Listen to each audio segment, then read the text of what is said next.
Welcome to our introductory sessions.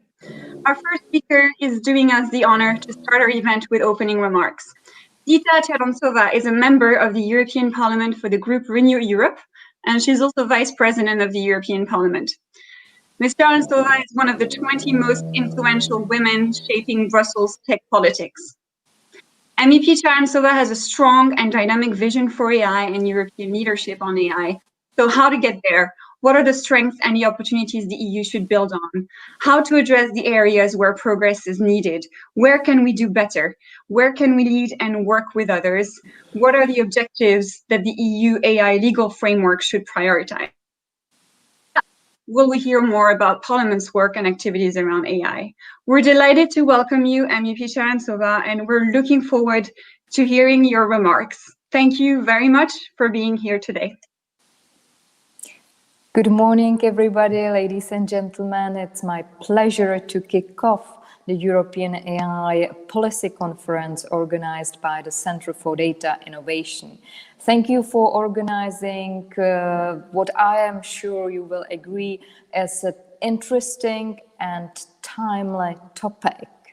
I remember last term when working on industrial strategy for AI that me and many other colleagues in the European Parliament agreed that AI will become the topic of the next mandate, the topic that would define the upcoming years. And here we are.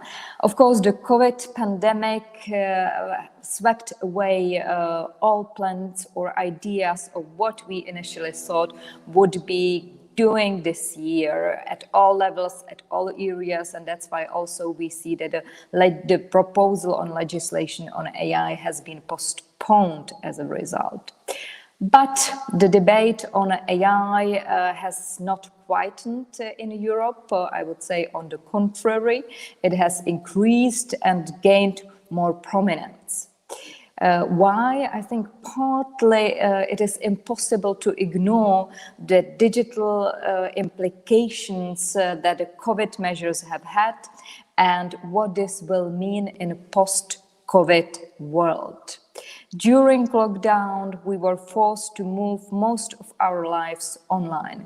Teachers, students, us politicians, consumers, businesses, each of us embrace becoming digital by default.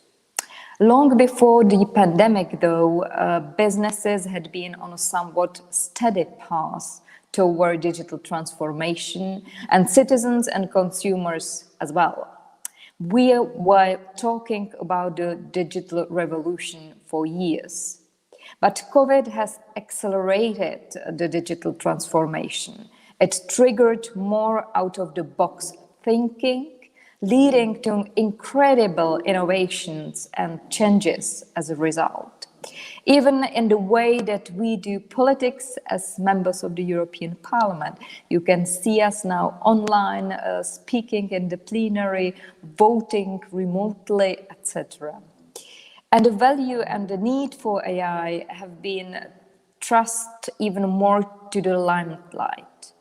Affected by the economic impact of the pandemic, businesses are looking even more to AI as a way to reduce cost and become more efficient.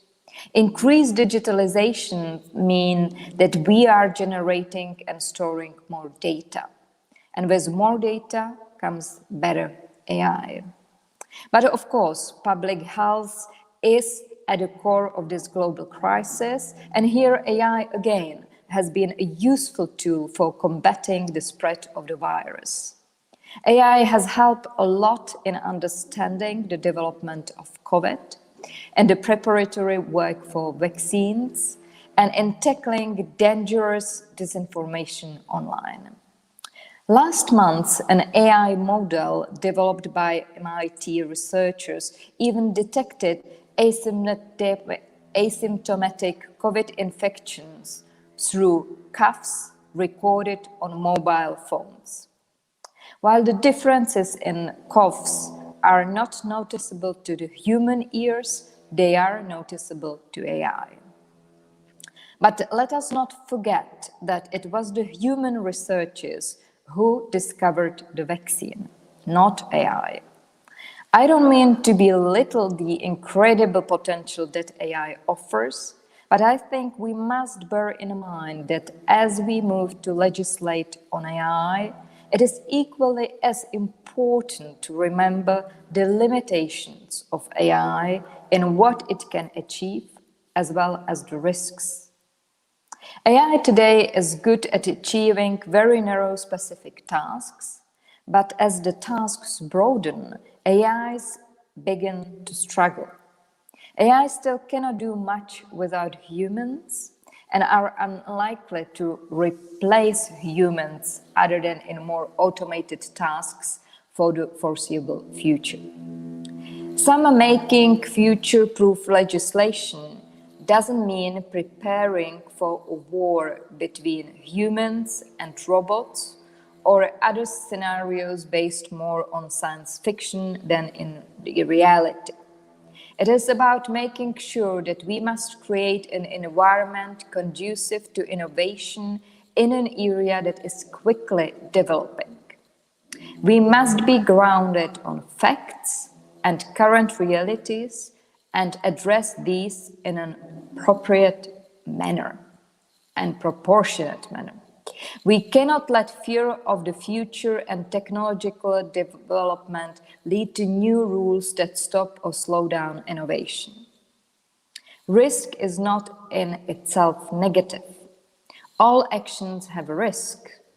If we had banned all products with a risk in the past, we would not have elevators in the building, we would not have the plane in the air, on the sky, and the cars on the road. AI innovations will inevitably include some risks, which we should be willing to take. The devil will be in the details when it comes to regulating high-risk AI applications. And there are several questions on how this should be defined and implemented. Here we also should view risk in a proportionate and evidence-based manner, based on real risks to health or fundamental rights.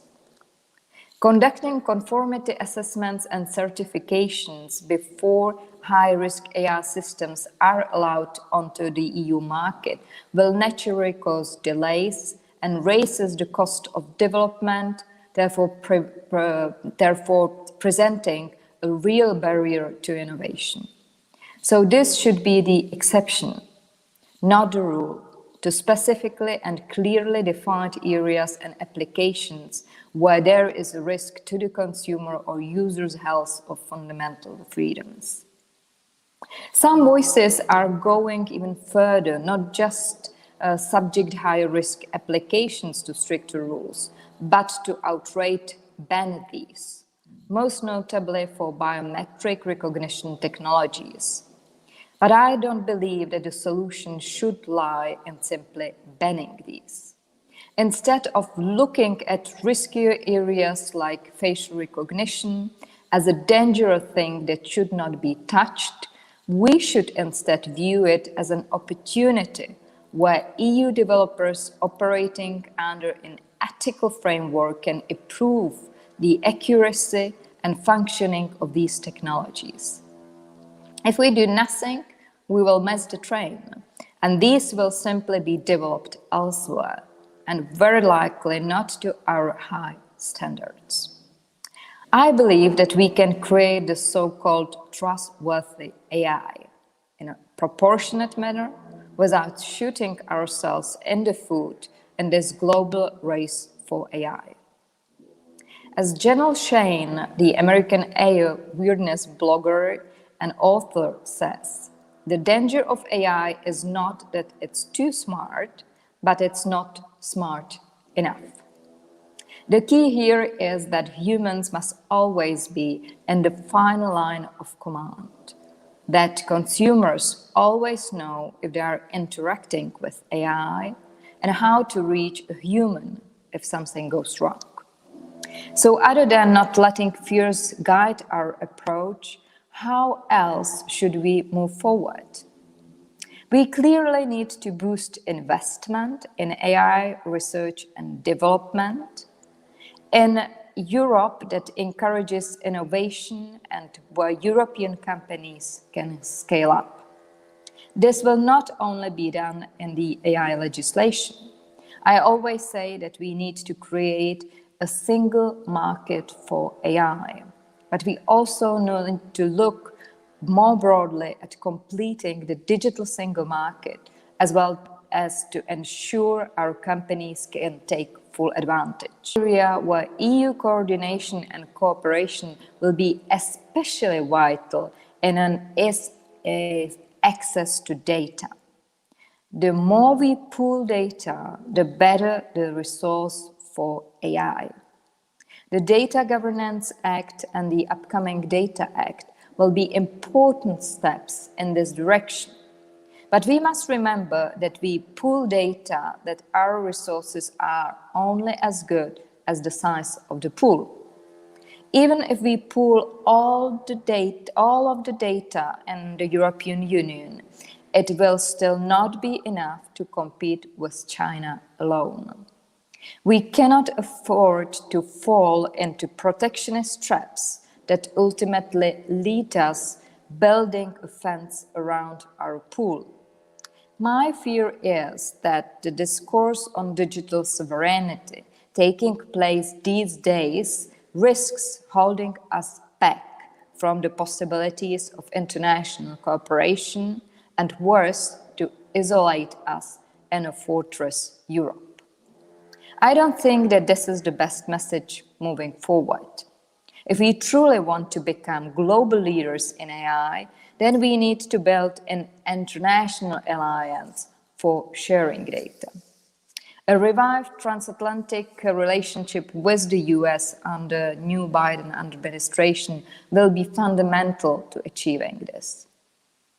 If the goal is to develop competitive AI that we can sell to other nations, it will be useless to have AI that only works for Europeans and not for the rest of the world.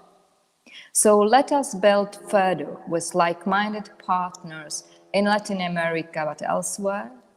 I have been calling for digital chapters in all trade agreements that the EU negotiates, and that these must cover data flows.